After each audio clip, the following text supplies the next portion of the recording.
Super prime time presented by ortho Ayurvedic oil and capsules, जोड़ों के दर्द की बेजोड़ दवा। नमस्कार, स्वागत है आपका सुपर प्राइम टाइम में। आपका स्वागत है, आपके साथ मैं हूं सुमेरा खान। वक्त हो गया है देखने का देश दुनिया की तमाम बड़ी और अहम खबरें, वर्ल्ड एक्सक्लूसिव न्यूज स्टोरीज और वर्ल्ड ब्रेकिंग न्यूज। तो आइए शुरुआत करते हैं एक बड़ी खबर के साथ।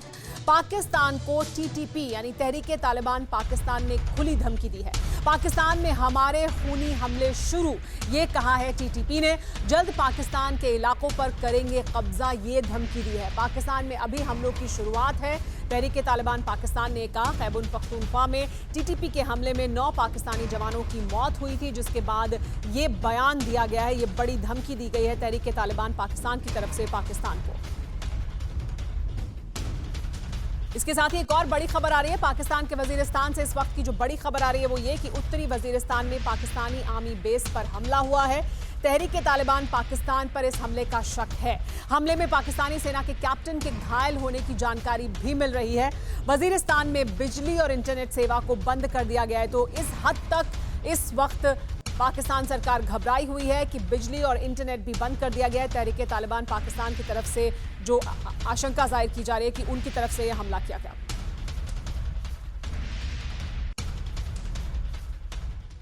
लेकिन पाकिस्तान के हालात पर आइए और तफसील से बात करते हैं। पाकिस्तान के पूर्व डिप्लोमेट हैं हुसैन हक्कानी।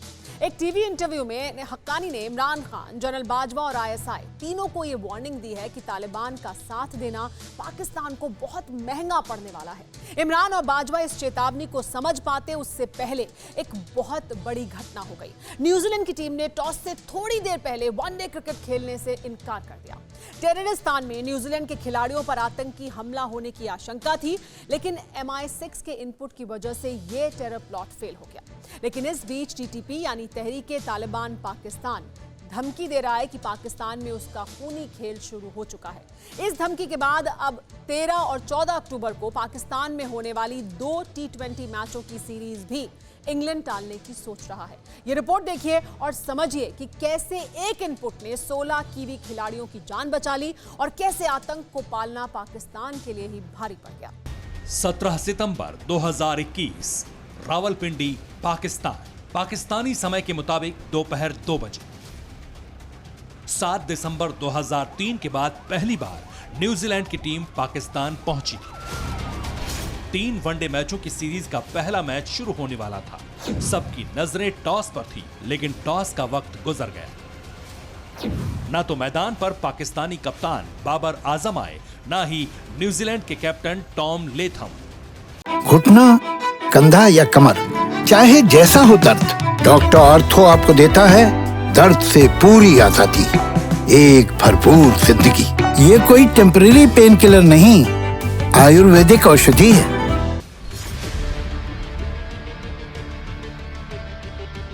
मैदान में दर्शकों को इजाजत नहीं थी। टीवी पर नजर गड़ाए क्रिकेट प्रेमियों को कुछ समझ नहीं आ रहा था कि आखिर टॉस में देरी क्यों हो रही है। तभी एक वर्ल्ड ब्रेकिंग न्यूज आई।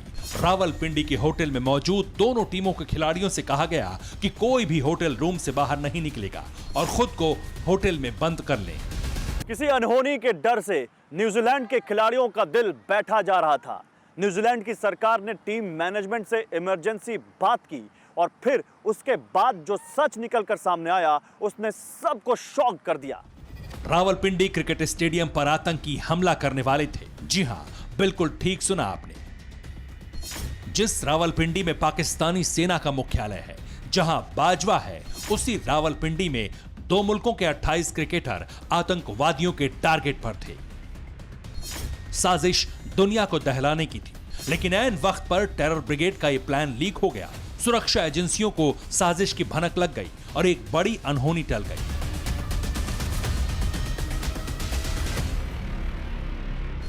इधर पाकिस्तान क्रिकेट बोर्ड ने न्यूजीलैंड को मैच खेलने के लिए राजी करने का जिम्मा प्रधानमंत्री इमरान खान को सौंपा।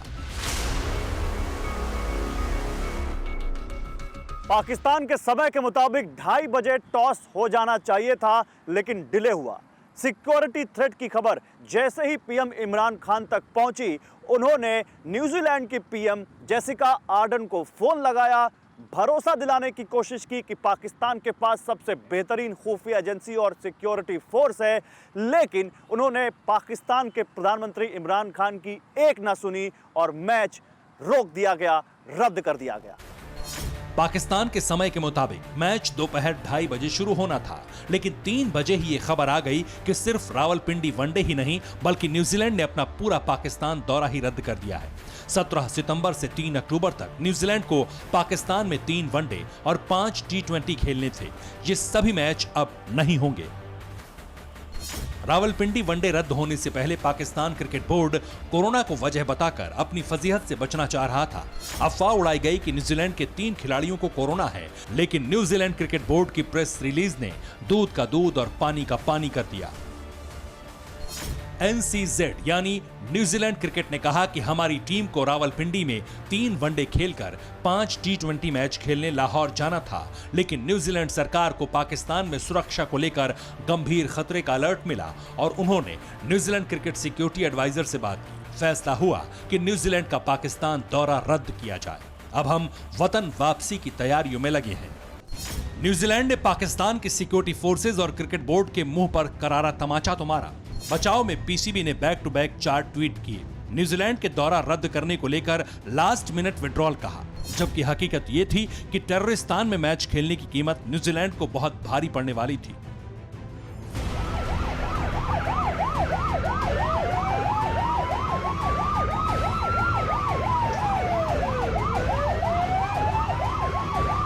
ये तस्वीरें देख रहे हैं आप। पाकिस्तान में न्यूजीलैंड की टीम इसी चाक चौबंद व्यवस्था में ट्रेवल कर रही थी।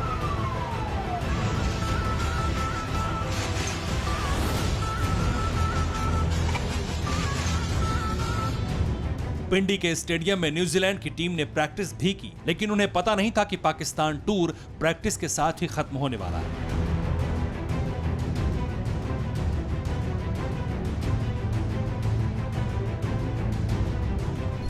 1 सितंबर से 10 सितंबर तक बांग्लादेश दौरे पर रही ब्लैक कैप्स की टीम काट का कलेजा लेकर पाकिस्तान आई थी और टीम ये सबक लेकर लौट रही है कि क्रिकेट खेलना है तो जान और पाकिस्तान में से किसी एक को ही चुनना होगा, क्योंकि पाकिस्तान जिन आतंकी संगठनों को भारत विरोधी एजेंडे के तहत पालता आया है वो अब भस्मासुर बनकर पाकिस्तान का ही नाश करने पर तुले हैं। पाकिस्तान आज टेरर वर्ल्ड का एपिसेंटर है। गली मोहल्लों में यहाँ इतनी आतंकी तंजीमें फल फूल रही हैं जिनका हिसाब किताब लगाना मुश्किल है।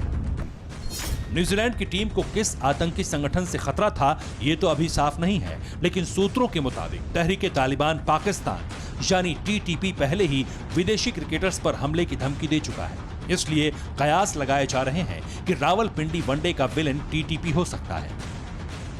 ये सोचकर ही कलेजा कांप जाता है कि अगर न्यूजीलैंड की टीम स्टेडियम के अंदर पहुंच जाती तो क्या होता। जिन लोगों को लगता है कि स्टेडियम के अंदर आतंकी हमला नहीं हो सकता या फिर खिलाड़ियों पर गोलियां नहीं दागी जा सकती, उन लोगों को 3 मार्च 2009 की तारीख नहीं भूलनी चाहिए। 3 मार्च 2009 लाहौर, पाकिस्तान। दूसरे टेस्ट के तीसरे दिन का खेल बस थोड़ी ही देर में शुरू होने वाला था। श्रीलंका के खिलाड़ियों को लेकर एक बस गद्दाफी स्टेडियम की तरफ बढ़ रही थी। लिबर्टी स्क्वायर के पास छिपे 12 आतंकियों ने बस पर फायरिंग शुरू कर दी।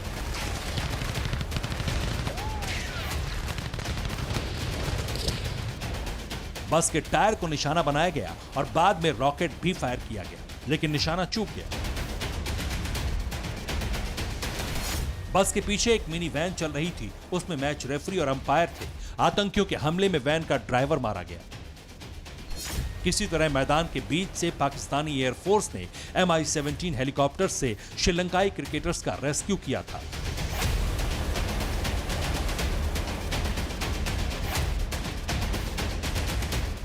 आतंकियों की फायरिंग में श्रीलंका के थिलन समरवीरा, कुमार संगकारा, थरंगा पर्णविताना, अजंता मेंडिस, चमिंडावास, महिला जयवर्धने और सुरंग लकमल घायल हो गए थे। शुरुआती जांच में लाहौर अटैक के लिए लश्कर और अलकायदा को दोषी ठहराया गया, लेकिन पाकिस्तान इस हमले के लिए लश्कर झांगवी को गुनहगार ठहराता है। वही लश्कर झांगवी जिसका काम पाकिस्तान में हिंदू, शिया, सिख, अहमदिया और ईसाइयों को ढूंढ ढूंढ कर मारना है। आज भी इमरान की पाकिस्तान पॉलिसी किसी आतंकी संगठन जैसी ही लगती है। अफगान संकट के लिए जिम्मेदार तालिबान को मान्यता दिलाने के लिए जो भागदौड़ पाकिस्तान कर रहा है उसे दुनिया देख रही है। आज अगर न्यूजीलैंड की टीम सलामत है तो उसके लिए ब्रिटिश खुफिया एजेंसी MI6 का एहसान है, जिसने न्यूजीलैंड को समय रहते इनपुट शेयर किया, वरना 3 मार्च 2009 से भी बड़ा नुकसान 17 सितंबर 2021 को हो सकता था।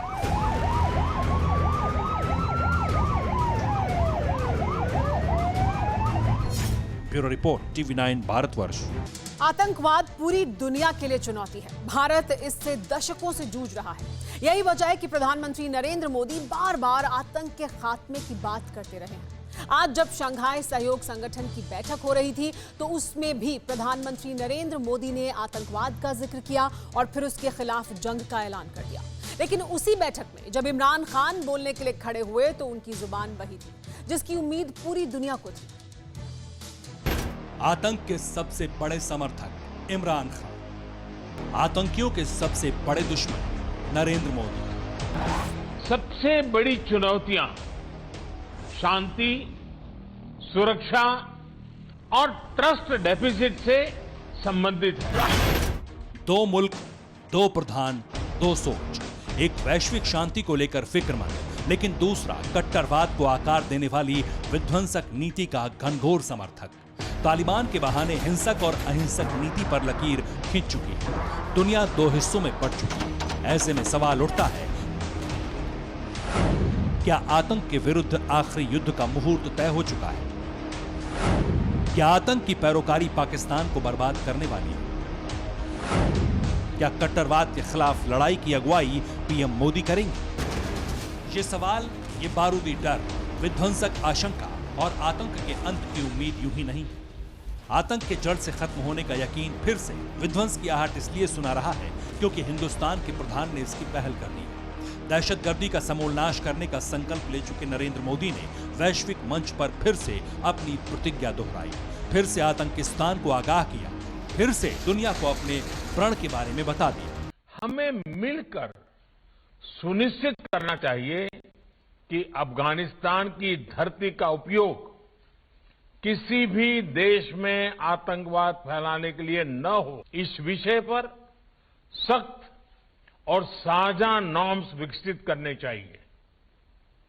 आगे चलकर ये नॉर्म्स वैश्विक एंटी टेरर सहयोग के लिए भी एक टेम्पलेट बन सकते हैं। ये नॉर्म्स आतंकवाद के प्रति जीरो टॉलरेंस के सिद्धांत पर आधारित होने चाहिए। संघाई सहयोग संगठन की जिस बैठक में प्रधानमंत्री मोदी आतंक पर चोट की बात कर रहे थे, उस वक्त वहां इमरान खान भी मौजूद थे। भारत के संकल्पबद्ध प्रधानमंत्री के शब्द शब्द को नियाजी गौर से सुन रहे थे। वीडियो कॉन्फ्रेंसिंग के जरिए 8 देशों को संबोधित करते वक्त प्रधानमंत्री मोदी ने सीधे सीधे पाकिस्तान का नाम तो नहीं लिया, लेकिन दुनिया की फिक्र और आतंक का जिक्र कर कट्टर सोच पर जबरदस्त चोट। घुटना, कंधा या कमर, चाहे जैसा हो दर्द, डॉक्टर ऑर्थो आपको देता है दर्द से पूरी आजादी, एक भरपूर जिंदगी। ये कोई टेम्परेरी पेन किलर नहीं, आयुर्वेदिक औषधि है। सबसे बड़ी चुनौतियां शांति, सुरक्षा और ट्रस्ट डेफिसिट से संबंधित है और इन समस्याओं का मूल कारण बढ़ता हुआ रेडिकलाइजेशन है। अफगानिस्तान में हाल के घटनाक्रम ने इस चुनौती को और स्पष्ट कर दिया है। इस मुद्दे पर SCO को पहल लेकर कार्य करना चाहिए। भारतीय प्रधानमंत्री ने आतंकवाद के खिलाफ जंग का ऐलान कर दिया। नरेंद्र मोदी को सुनने के बाद इमरान खान ने बोलना शुरू किया। प्रपंची मुल्क के प्रधानमंत्री की जुबान से वही शब्द निकलने लगे जो उनके दिल और दिमाग में घूम रहे थे, यानी इमरान खान ने तालिबान और अफगानिस्तान के बहाने आतंक की पैरोकारी की। इमरान खान की यही सोच है, पाकिस्तान की यही नीति है। कट्टरवाद के जरिए आतंक को बढ़ावा देने वाली इमरान खान की सोच और तालिबान के जरिए अफगानिस्तान को अपने इशारों पर नचाने की महत्वाकांक्षा ने पाकिस्तान को वैश्विक मंच पर सरेआम कर दिया। इस्लाम के नाम पर इमरान जिसे अपना समर्थक समझ रहे थे, वो भी आतंक के नाम पर उनके खिलाफ हो गए। आतंक के खिलाफ टीम तैयार, आतंकिस्तान पर होगा प्रहार। दहशतगर्दी पर मोदी 11 वर्सेस इमरान 11, पाकिस्तान में टेंशन। इमरान के पास नहीं विकल्प, सिद्ध होगा मोदी का संकल्प। तालिबान की पैरोकारी करते करते पाकिस्तान पर आफत आ चुकी है। जिस ईरान को अब तक चीन के साथ मिलकर साध रहे थे इमरान खान, वो भी खिलाफ में खड़ा हो चुका है। तालिबान की खुलकर वकालत करने वाले इमरान खान के साथ कौन कौन से मुल्क खड़े हैं और वो किस तरह दहशतगर्दी को सपोर्ट कर रहे हैं, ये बताएंगे। मगर उससे पहले जानिए अमन के लिए अपील करने वाले नरेंद्र मोदी के साथ कौन कौन है। बुद्ध और गांधी के देश हिंदुस्तान के साथ और आतंक के खिलाफ अमेरिका है, रूस है, ऑस्ट्रेलिया है, फ्रांस है, यहां तक कि अफगानिस्तान के पड़ोसी ईरान, कजाकिस्तान, किर्गिस्तान, ताजिकिस्तान और उज्बेकिस्तान भी हैं। इसके अलावा भी तमाम अमन पसंद मुल्क भारतीय प्रधानमंत्री की बातों को आगे बढ़ा रहे हैं। तालिबान के जरिए जिस तरह पाकिस्तान अफगानिस्तान को अपने इशारों पर नचाना चाहता है, इससे ईरान बेहद खफा है। खाड़ी देशों के अधिकारियों का दावा है कि अगर अफगानिस्तान को लेकर टकराव शुरू हुआ, भारत, रूस और ईरान एक तरफ है। विदेश मंत्री एस जयशंकर की ईरान के विदेश मंत्री से बातचीत हुई, जिसके बाद ईरान का सुर बदल गया। तेहरान टाइम्स के मुताबिक ईरान के एक सांसद ने पाकिस्तानी खुफिया एजेंसी ISI प्रमुख फैज हमीद के पंजशीर घाटी में तालिबान की हिंसक कार्रवाई में शामिल होने का आरोप भी लगाया था। लेकिन ऐसा नहीं है कि आतंक का पैरोकार पाकिस्तान भी अकेला है। जानकार बताते हैं कि अगर आतंक के खिलाफ बड़ा युद्ध हुआ तो पाकिस्तान के साथ चीन डटकर खड़ा रहेगा, उसके साथ तुर्की भी आएगा, मलेशिया भी आएगा, कतर भी और तालिबान वाला अफगानिस्तान। इसके अलावा आतंकी संगठन अल-कायदा, हक्कानी नेटवर्क, लश्कर-ए-तैयबा, जैश-ए-मोहम्मद और हिजबुल मुजाहिदीन सरीखे आतंकी संगठन के आत्मघाती भी पाकिस्तान की ओर से जान की बाजी लगा देंगे। चीन ने तो संकेतों में यह जता भी दिया है कि जिस तालिबान की इमरान खान पैरवी करते फिर रहे हैं, आतंकियों से लैस तालिबानी सरकार को अंतर्राष्ट्रीय मान्यता दिलाने की वकालत कर रहे हैं, उस तालिबान के समर्थन में चीन एक बैठक करने वाला है। तालिबान पर मेहरबान चीन ने कहा है कि वो अफगानिस्तान में हालात पर चर्चा के लिए मध्य एवं दक्षिण एशियाई देशों के नेताओं की एक ऑनलाइन बैठक आयोजित करेगा। चीन ने काबुल में अपना दूतावास खुला रखा है। चीन ने अमेरिका पर अफगानिस्तान को अस्थिर करने का आरोप भी लगाया है। चीन ने तालिबान की इस मांग का समर्थन किया है कि अमेरिका को अफगानिस्तान की संपत्ति को नियंत्रण से मुक्त करना चाहिए। तालिबान भी खुलकर चीन के साथ होने का दावा करता है। तुर्की भी इस्लाम के नाम पर तालिबान के साथ है। ऐसे में अगर आतंक के नाम पर युद्ध हुआ तो विध्वंसक होगा और निर्णायक भी। Bureau report, TV9 Bharatvarsh. LAC से जंग की गीदड़ भभकी देने वाला ड्रैगन कुछ महीनों पहले उसी LAC से भाग खड़ा हुआ था। लेकिन भारत के एक कदम से ड्रैगन कंट्री के प्राण सूखने लगे हैं, क्योंकि हिंदुस्तान जल्द ही अपनी सबसे विध्वंसक और विस्फोटक मिसाइल का टेस्ट करने जा रहा है। मिसाइल टेस्ट से पहले नोटम भी जारी किया जाएगा। बस इसी खबर ने जिनपिंग और उसकी रेड ब्रिगेड के होश उड़ा दिए। आखिर कैसे भारत के एटमी अग्नि बाण के ट्रेलर से पहले ही कांपा ड्रैगन, देखिए ये रिपोर्ट। अग्नि 5 के टेस्ट की खबर, ट्रेलर से पहले कांपा ड्रैगन। परमाणु बम का उड़नदस्ता, चीन से जंग, आखिरी रास्ता। अग्नि 5 का एटमी विनाश, विश्व शत्रु ड्रैगन खल्लास, जिसे अपनी ताकत का गुमान था, जो अपने विध्वंसक हथियारों के दम पर पड़ोसी मुल्कों में घुसपैठ करता था, उन्हें डराता धमकाता था। आज उसी मुल्क की तानाशाह के पैरों तले जमीन खिसक चुकी है। जानते हैं भारत के एक महाविस्फोटक वेपन के चलते, और वो है अग्नि 5 बैलिस्टिक मिसाइल। हिंदुस्तान जल्द ही अग्नि 5 सुपर डुपर मिसाइल का टेस्ट करने वाला है। ऐसा नहीं है कि भारत पहली बार अग्नि 5 मिसाइल का टेस्ट कर रहा है। इससे पहले भी 5 बार हिंदुस्तान अग्नि 5 का टेस्ट कर चुका है, और इस बार भी भारत ने दुनिया के सामने ये ऐलान किया है कि वो जल्द ही अग्नि 5 मिसाइल का टेस्ट करेगा। जैसे ही ये खबर चीन को मिली, ड्रैगन कंट्री में खलबली मच गई। लिहाजा चीन ने अग्नि 5 मिसाइल टेस्ट न करने के लिए भारत से अपील की और UNSC के नियमों की दलील दी। आखिर क्या कहा है ड्रैगन ने, पहले वो जानिए। भारत को अग्नि 5 बैलिस्टिक मिसाइल का टेस्ट नहीं करना चाहिए, क्योंकि UNSC भी यही कहता है कि दक्षिण एशिया के सभी देशों को शांति, सुरक्षा एवं स्थिरता बनाए रखने पर काम करना चाहिए। बड़ी हैरानी होती है चीन के बयान पर, क्योंकि ये वही ड्रैगन है जिसकी फितरत है मक्कारी, जालसाजी, धोखाधड़ी, कब्जा, जहां LAC पर चीन बातचीत से मसले को हल करने की बात करता है, तो वहीं LAC पर अपनी सेना की जंगी रिहर्सल करता है। बम गोला बारूद से सनसनी मचाई, मकसद है अपने हथियारों की नुमाइश करना। मगर ड्रैगन को भी इस बात का इल्म नहीं था कि भारत के एक गांव से वो परेशान हो जाएगा। और यकीन मानिए यही सच है। अब चीन की टेंशन बढ़ने वाली है, क्योंकि चंद दिनों में भारत जिस वेपन का टेस्ट करने वाला है उसकी जद में चीन के कई बड़े शहर हैं। हिंदुस्तान जब चाहे जैसे चाहे चीन के शहरों को टारगेट कर सकता है, अपने एटमी प्रहार से हिला सकता है। क्योंकि नई दिल्ली से बीजिंग की दूरी करीब 3778 किलोमीटर है, तो वहीं दिल्ली से शंघाई की दूरी करीब 4252 किलोमीटर है। आपको बता दें कि शंघाई चीन के पूर्वी तट पर बसा है। यह भी जान लीजिए कि अग्नि 5 मिसाइल की अधिकतम रेंज करीब 5000 किलोमीटर तक है। यानी चंद मिनटों में ड्रैगन की राजधानी को तहस नहस करने के साथ ही अग्नि 5 मिसाइल चीन के पूर्वी छोर पर बसे शंघाई को भी तबाह कर सकती है। मतलब साफ है, जिस तरह से भारत और चीन में युद्ध जैसे हालात बने हुए हैं, जिस तरह से कई महीनों से दोनों मुल्क आमने सामने LAC पर डटे हैं, उसे देखकर एक बात को शीशे की तरह साफ है कि इस बार भारत अपने सबसे बड़े दुश्मन के खिलाफ आर पार मोड़ में। लेकिन इसी बीच अग्नि 5 मिसाइल के टेस्ट की खबर से यह भी साफ हो गया कि ड्रैगन को चारों खाने चित करने के लिए भारत ने विध्वंसक हथियार को वॉर जोन में उतारने का फैसला कर लिया। अब आपको बता दें कि अग्नि 5 मिसाइल कितनी ताकतवर है, इसके विनाश का दायरा कितना बड़ा है, एक वार कितना विध्वंसकारी है। अग्नि 5 भारत की पहली इंटरकॉन्टिनेंटल बैलिस्टिक मिसाइल। इस किलर मिसाइल की मारक क्षमता करीब 5000 किलोमीटर तक है। ICBM अग्नि 5 मिसाइल 1500 किलो तक आयुध ले जाने में सक्षम है। इस मिसाइल के जरिए न्यूक्लियर अटैक भी किया जा सकता है। हिंदुस्तान सबसे विनाशकारी मिसाइल के टेस्ट के साथ ही चीन को चेता देगा कि अगर अब आंख उठाकर देखी तो अंजाम ठीक नहीं होगा। लेकिन भारत के साथ साथ ताइवान और जापान ने भी चीन को फाइनल अल्टीमेटम दे दिया है। ड्रैगन कंट्री के खिलाफ ये दोनों मुल्क ब्लू वॉर जोन में युद्ध के लिए रेडी है। ताइवान की एयरफोर्स ने तो बाकायदा वीडियो जारी करते हुए जिनपिंग की रेड ब्रिगेड को हद में रहने की चेतावनी दी है। Bureau report, TV9 Bharatvarsh. America और तालिबान का संघर्ष तो खत्म हो गया, लेकिन जंग खत्म नहीं हुई। इस जंगी मोर्चे के मुहाने पर एक तरफ तालिबान बना हुआ है, लेकिन दूसरी तरफ अमेरिका की जगह ISIS खुरासान आ गया है।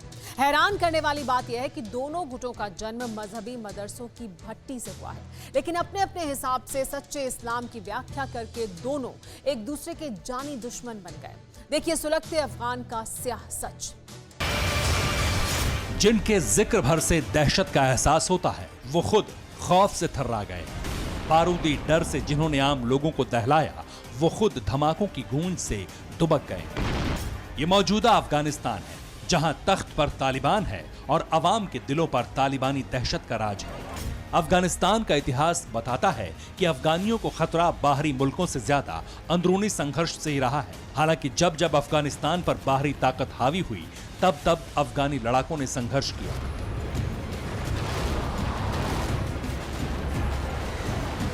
घुटना, कंधा या कमर, चाहे जैसा हो दर्द, डॉक्टर ऑर्थो आपको देता है दर्द से पूरी आजादी, एक भरपूर जिंदगी। ये कोई टेम्परेरी पेन किलर नहीं, आयुर्वेदिक औषधि है। लेकिन इसी संघर्ष ने अफगानिस्तान में ऐसे कबायली गुटों को बनाने में मदद की जो दूसरे देशों से हथियार हासिल करके दहशत का नाम बन गए। और अफगान की सत्ता पर काबिज तालिबान भी इसी तरह का एक गुट है जो अब शरिया कानून के तहत इस्लामिक मुल्क चलाना चाहता है, इस सोच के साथ कि दुश्मनों के तालिबान के रास्ते पर छिपाए गए कांटे जमींदोज हो चुके हैं। लेकिन वाकई क्या ऐसा है?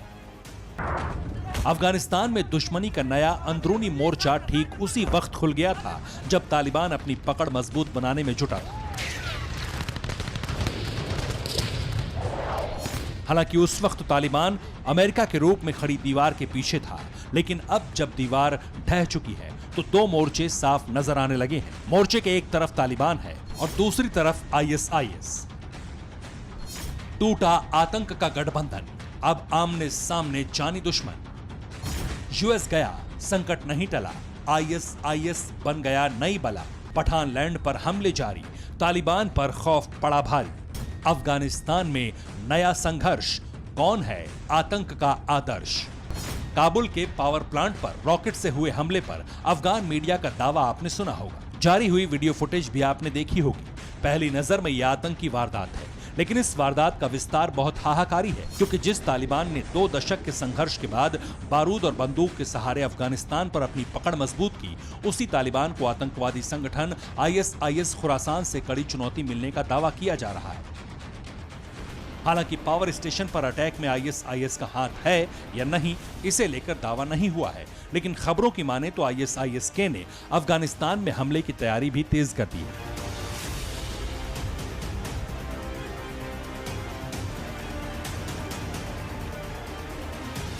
दावा यह भी किया जा रहा है कि ISIS अफगानिस्तान में अपनी पहचान मुख्य जिहादी गुट के रूप में बनाना चाहता है, और ये पहचान उसे तभी मिलेगी जब वो तालिबान को जानी दुश्मन मानकर हमलों को अंजाम देगा। हालांकि जिस राह पर ISIS है, वो उसे जल्द ही जिहादी गुट की मान्यता दिला सकता है।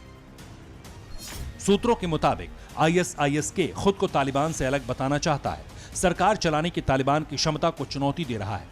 ISIS तालिबान को अमेरिका का गुलाम बताता है, और ISIS ऐसा सिर्फ इसलिए कर रहा है ताकि तालिबान सरकार को इस्लामी दायरे में भी एक वर्ग विशेष से नीचे समझा जाए। हालांकि बारूद से खेलने वाले तालिबान लड़ाके भी जवाबी कार्रवाई को तैयार, इसलिए ISIS और उसके समर्थकों के खिलाफ सख्त कार्रवाई शुरू कर दी गई। इस मुहिम में अफगानिस्तान के उन पूर्वी प्रांतों को निशाने पर रखा गया है जिनकी सीमा पाकिस्तान से लगती है, यानी अफगानिस्तान का संघर्ष अभी थमा नहीं है।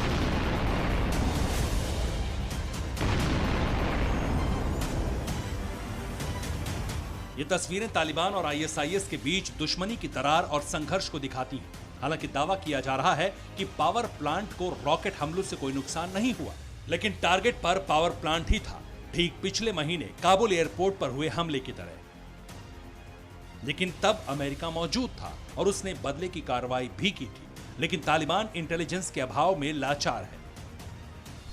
दहशती हथियारों से मुल्क नहीं चलता, मुल्क चलाने के लिए विजन चाहिए जो तालिबान के पास नहीं है। तो क्या जानबूझकर अफगानिस्तान को संघर्ष में धकेला गया है? इन्हीं सवालों ने अमेरिका की साख पर बट्टा लगाया है। बाइडेन इसलिए आलोचना का सामना कर रहे हैं।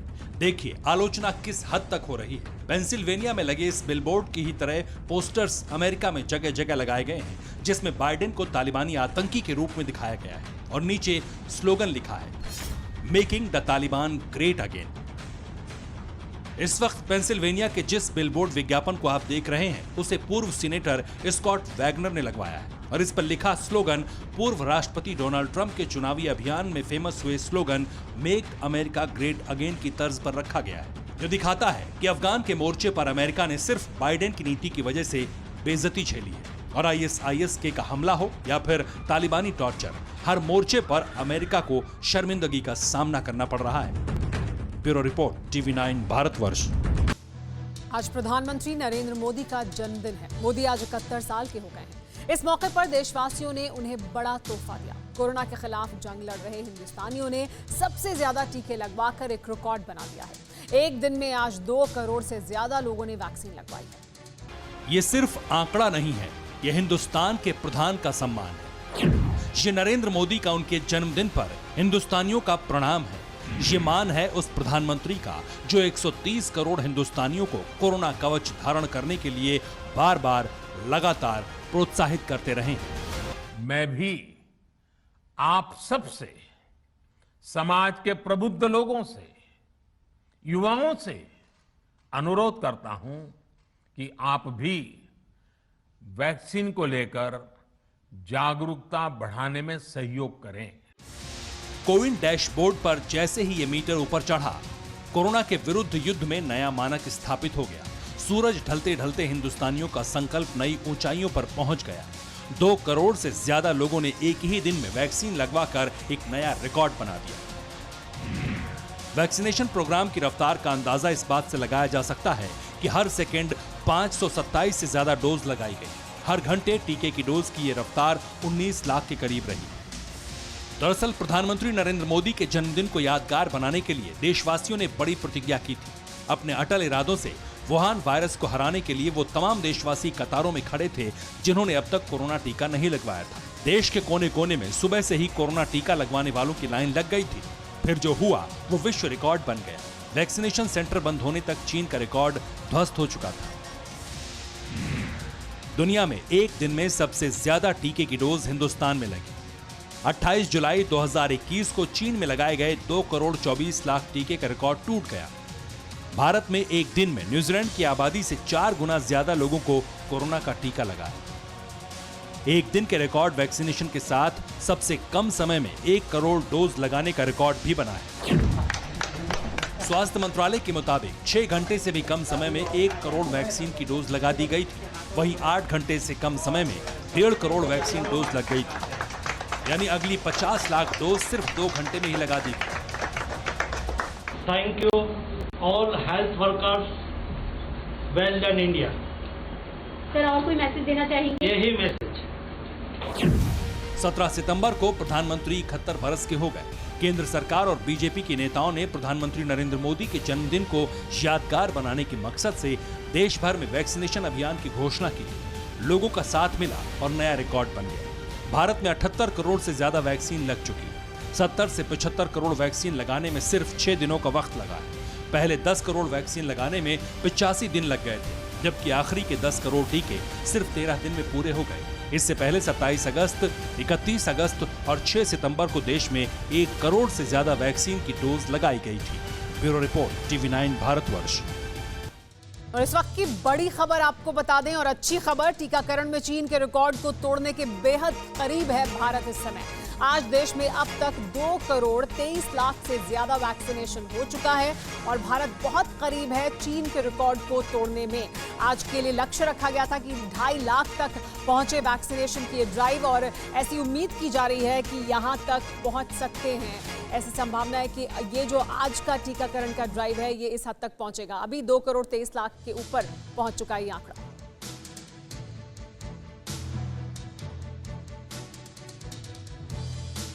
जब आप सड़क पर पैदल चलते हो या गाड़ी से सैर पर निकलते हो तो शायद कोई ऐसा दिन होगा जब किसी गाड़ी के हॉर्न से आप चौंके बिना घर लौटते होंगे। इस तरह चौंकना आपको सड़क पर सुरक्षा के लिए अलर्ट करता है, लेकिन यही अलर्टनेस आपके दिमाग पर भी असर करती है। यह असर होता है ध्वनि प्रदूषण से, लेकिन मजबूरी है कि इस प्रदूषण के बीच आपको जाना ही पड़ता है। तो क्या इससे मुक्ति कभी नहीं मिलेगी?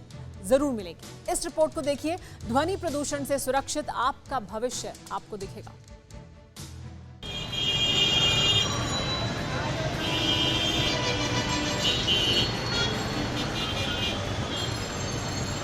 सड़क पर गाड़ियों की भीड़ और भीड़ के बीच कर्णभेदी हॉर्न की चिंगार। मशीन युग में सड़क पर सर पर दौड़ती जिंदगी और जिंदगी को कंसुरी कर्कश ध्वनि से भर देने वाली आवाज।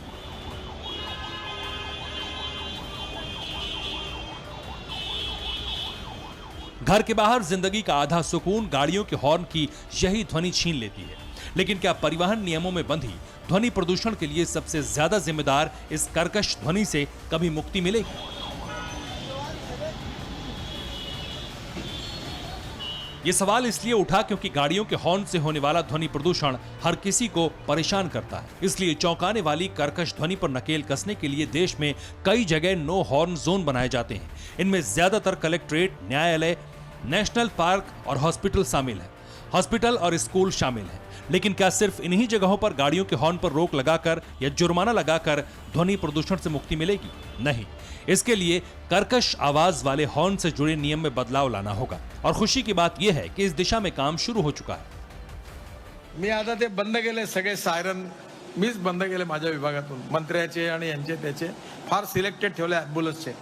हॉर्नचा आवाज कमी होईल, प्रदूषण कमी करणारा हॉर्न प्रत्येक गाडीला राहील आणि त्याचबरोबर त्यातून कुठल्याही प्रकारे त्रास कसा कमी होईल याच्या बाबतीत कायदा तयार करण्याकरता प्रयत्न करतोय।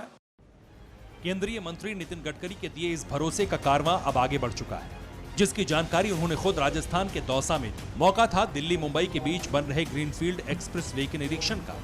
लेकिन इस दौरान उन्होंने जो बताया वो कर्कश हॉर्न से हिंदुस्तान को मुक्ति दिलाने वाला वचन बन गया। लेकिन इसका मतलब ये नहीं कि अब गाड़ियों में हॉर्न नहीं होंगे, ये हॉर्न प्रतिबंधित होंगे।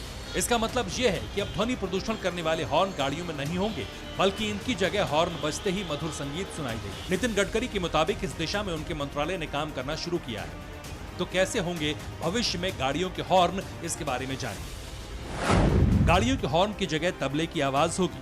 हॉर्न से हारमोनियम, बांसुरी, बिगुल के सुर निकलेंगे। हॉर्न की कर्कश ध्वनि कर्णप्रिय राग या ताल में होगी, यानी भविष्य में गाड़ियों के हॉर्न की ध्वनि ऐसी होगी जिससे छुटकारा पाने की नहीं बल्कि सुनने की इच्छा होगी। इन हॉर्न को इको फ्रेंडली हॉर्न कहा जा सकेगा। तो हो जाइए तैयार, आने वाले दिनों में आपकी गाड़ियों के कर्कश हॉर्न की जगह तबले की ताल सुनेंगे, जिन्हें आप अपने मन मुताबिक चुनेंगे। ठीक ऐसे ही हारमोनियम, बांसुरी, शंख या सुर वाद्य यंत्रों की आवाज भी सुन पाएंगे। और मुमकिन है इसमें आपको ऑप्शन मिले जिससे आप राग या लयकारी के प्रकार चुन सकें। Bureau report, TV9 Bharatvarsh. तोता इंसानों की तरह बोलता है, एक ही बात कई दफा रटता भी है। लेकिन आप ये जानकर हैरान रह जाएंगे कि अर्जेंटीना में एक तोते की इसी आदत ने 3 साल पुराने मर्डर केस को सुलझा दिया। कानून का हाथ कातिलों के गिरेबां तक पहुंचा दिया। आखिर कैसे एक तोता बना कोर्ट में मुख्य गवाह, कैसे तोते की गवाही ने सॉल्व की अपने मालकिन की मर्डर मिस्ट्री, देखिए ये रिपोर्ट। दिसंबर 2018, सैन इसिड्रो, अर्जेंटीना। 46 साल की महिला एलिजाबेथ टोलेडो का शव अपने ही फ्लैट में पड़ा हुआ मिला। जैसे ही पुलिस को इस वारदात की जानकारी मिली, जांच टीम मौका वारदात पे पहुंची। मेडिकल रिपोर्ट्स में पता चला है कि पहले एलिजाबेथ टोलेडो के साथ बलात्कार किया गया और इसके बाद हत्या कर दी गई। अर्जेंटीना पुलिस इस रेप और मर्डर मिस्ट्री को सुलझाने में जुट गई। एलिजाबेथ टोलेडो के पड़ोसियों से पूछताछ की गई। इसी दौरान पुलिस को यह जानकारी मिली कि एलिजाबेथ अपने 2 दोस्तों के साथ इस फ्लैट में किराए पर रहती थी, लेकिन इस घटना के बाद दोनों दोस्त फरार थे। बड़ी मशक्कत के बाद पुलिस ने एलिजाबेथ के साथ रहने वाले दोनों शख्स को गिरफ्तार किया, पूछताछ की, लेकिन ये साबित नहीं हो पाया कि एलिजाबेथ के साथ रेप और कत्ल किसने किया।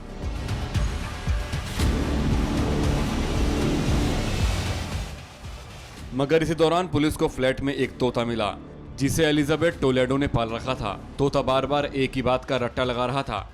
अर्जेंटीना पुलिस की माने तो तोता स्थानीय भाषा में नो पोर एहसान सोल्टेम, यानी कि नहीं प्लीज मुझे जाने दो, कह रहा था। इस बयान के सुनने के बाद पुलिस का भी माथा ठनक गया। इसके अलावा तोता लगातार ऐसी बातें बोल रहा था जिसका ताल्लुक घटना से जुड़ता दिखाई दे रहा था।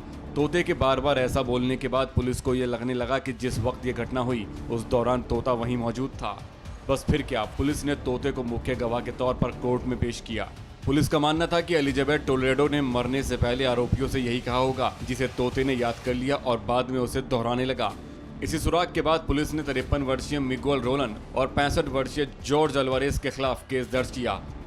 कोर्ट में मुख्य गवाह के तौर पर तोते और एलिजाबेथ के पड़ोसी को पेश किया गया। अब ऐसा माना जा रहा है कि दोनों दोषियों को उम्र कैद की सजा हो सकती है। तोते की गवाही के अलावा पुलिस को मृतका की DNA रिपोर्ट से भी अहम सुराग मिले। गली, मोहल्ले, शहर और सूबे का नाम बदलने की खबरें तो आपने सुनी होंगी, लेकिन किसी मुल्क का नाम बदल दिया जाए, ऐसा सुनने में थोड़ा कम ही आता है। न्यूजीलैंड की एक प्रभावशाली सियासी पार्टी एक अभियान चला रही है जिसका मकसद न्यूजीलैंड का नाम बदलना है। आखिर ये नया नाम है क्या और नाम बदलने का ये अभियान कितना कारगर होगा, वो भी देखिए। प्रशांत महासागर के दक्षिण पश्चिम में बसा एक बेहद ही खूबसूरत द्वीप। महज 2.68 लाख स्क्वायर किलोमीटर में फैला ये द्वीप अपनी स्थलाकृति, पहाड़ी चोटियों और ज्वालामुखी के चलते पूरी दुनिया के टूरिस्ट को अपनी ओर खींचता है। आज की तारीख में दुनिया इस जन्नत को न्यूजीलैंड कहती है, लेकिन मुमकिन है कि ये नाम बदल दिया जाए। न्यूजीलैंड की माओरी पार्टी ने देश का आधिकारिक नाम बदलने के लिए एक अभियान छेड़ दिया है। माओरी पार्टी की मांग है कि न्यूजीलैंड का नाम बदलकर आउतेरो कर दिया जाए। माओरी भाषा में आउतेरो का मतलब होता है सफेद बादलों की भूमि। तो माओरी पार्टी का कहना है कि देश की संस्कृति को दुनिया के सामने रखने के लिए नाम बदलने की जरूरत है। माओरी न्यूजीलैंड का सबसे बड़ा आदिवासी समूह है। न्यूजीलैंड की 50 लाख की जनसंख्या में से 17% माओरी है। माओरी खुद को न्यूजीलैंड का मूल निवासी मानते हैं, इसलिए उनके नाम बदलने की मुहिम को काफी समर्थन भी मिल रहा है। हालांकि न्यूजीलैंड की PM जेसिंडा आर्डर्न ने नाम बदलने की मांग को खारिज कर दिया है, जिसके बाद माओरी पार्टी ने इसे एक अभियान बना दिया है। माओरी पार्टी का टारगेट है कि 2026 से पहले न्यूजीलैंड का नाम बदलकर आउतेरो हो जाए। न्यूजीलैंड में यूरोपीय कल्चर बहुत हावी हो चुका है। वहाँ माओरी समुदाय की हैसियत सबसे बड़े अल्पसंख्यक की रह गई है। वहाँ बढ़ते अंग्रेजी कल्चर में माओरी पार्टी खुद को असहज महसूस कर रही है, इसीलिए अब वो न्यूजीलैंड का नाम बदलकर एक सियासी कामयाबी हासिल करने की जुगत में है। Bureau report, TV9 Bharatvarsh. 2014 का वो वक्त याद करिए जब दुनिया के कोने कोने में आतंकी बनने के लिए सिर फिरे लोग इराक और सीरिया जा रहे थे, जिनका मकसद था इस्लामिक स्टेट ज्वाइन करना और बगदादी ब्रिगेड में शामिल होना। इन्हीं लोगों में एक ब्रिटिश लड़की भी थी जो 2015 में अपनी 2 कॉलेज फ्रेंड्स के साथ सीरिया भाग गई। आज जब ये लड़की दुनिया के सामने आई तो इसकी दास्तां सुनकर हर कोई चौंक गया। इस चेहरे की मासूमियत शायद इसके गुनाह छिपा ले, लेकिन इंसानियत की हर चौखट पर ये लड़की गुनाहगार ही ठहराई जाएगी, क्योंकि इसने उस टेरर ब्रिगेड का साथ दिया है जो मजहब जानकर किसी का गला काट देती थी। सिर्फ 15 साल की उम्र में लड़की शमीमा बेगम ब्रिटेन से सीरिया भाग गई थी, ये सपना लेकर कि वो इस्लामिक स्टेट के लड़कों से निकाह करेगी। आतंक के सबसे खूंखार संस्करण इस्लामिक स्टेट के खलीफा अबू बकर अल बगदादी से ये इतनी प्रभावित थी कि इसकी जिंदगी का मकसद किसी आतंकी से निकाह करके बच्चे पैदा करना बन गया था। नीदरलैंड का एक आतंकी था यागो रिदिक। पहले इसने अपना धर्म बदला और फिर अक्टूबर 2014 में बगदादी ब्रिगेड में शामिल होने के लिए ये सीरिया चला गया। शमीना बेगम ने इसी यागो के साथ निकाह किया, 3 बच्चे हुए, लेकिन फेफड़े में संक्रमण की वजह से तीनों बच्चे कम उम्र में ही मर गए। आज शमीमा बेगम को पछतावा है। 7 साल पहले इसने जो गुनाह किया, इसका ये इसे पछतावा है। सीरिया में रिफ्यूजी कैंप में जिंदगी काट रही शमीमा ब्रिटेन के लोगों से माफी मांगते हुए कहती है कि अब वो टेरर से मुकाबला करेगी, लेकिन बगदादी की जिहादी दुल्हन कहलाने वाली शमीमा पर कोई विश्वास करने को तैयार नहीं है। ब्रिटिश सरकार ने तो शमीमा की नागरिकता भी रद्द कर दी है। शायद सीरिया का रिफ्यूजी कैंप ही शमीमा के लिए सबसे मुफीद जगह है। Bureau report, TV9 Bharatvarsh. Corona virus ने रूस की टेंशन बढ़ा दी है, क्योंकि व्लादिमीर पुतिन के दफ्तर में दर्जनों लोग पॉजिटिव पाए गए। इनमें कई राष्ट्रपति के बेहद करीबी भी हैं, जिनके बाद रूसी राष्ट्रपति ने अपना ताजिकिस्तान दौरा रद्द कर खुद को क्वारंटीन कर लिया है। हालांकि राहत की बात यह है कि राष्ट्रपति पुतिन का कोरोना टेस्ट नेगेटिव आया है। रूसी राष्ट्रपति व्लादिमीर पुतिन के इस बयान ने रूस में हड़कंप मचा दिया है। पुतिन के ऑफिस क्रेमलिन में कोरोना की एंट्री हो चुकी है। इस आलीशान पैलेस पर कोरोना ब्लास्ट हुआ है। पुतिन के 1-2 नहीं बल्कि दर्जन भर करीबी कोरोना के शिकार हो चुके हैं। मंगलवार को व्लादिमीर पुतिन ने खुद इस बात की पुष्टि की। पुतिन ने मॉस्को में हुई एक वर्चुअल मीटिंग में क्रेमलिन पर कोरोना अटैक की जानकारी दी। उन्होंने कहा कि उनके एक बेहद करीबी अधिकारी कोरोना पॉजिटिव है। कोरोना के खतरे को देखते हुए रूसी राष्ट्रपति ने अपने ताजिकिस्तान दौरे को रद्द कर दिया है। साथ ही पुतिन ने खुद को सेल्फ आइसोलेट कर लिया है। क्रेमलिन के प्रवक्ता की तरफ से एक बयान जारी करके कहा गया है कि राष्ट्रपति पुतिन पूरी तरह से ठीक हैं।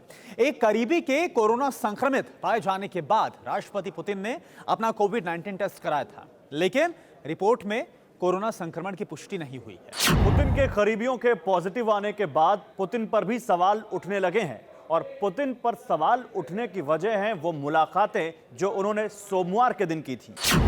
सोमवार के दिन रूसी राष्ट्रपति ने पैरालंपिक खिलाड़ियों से मुलाकात की थी।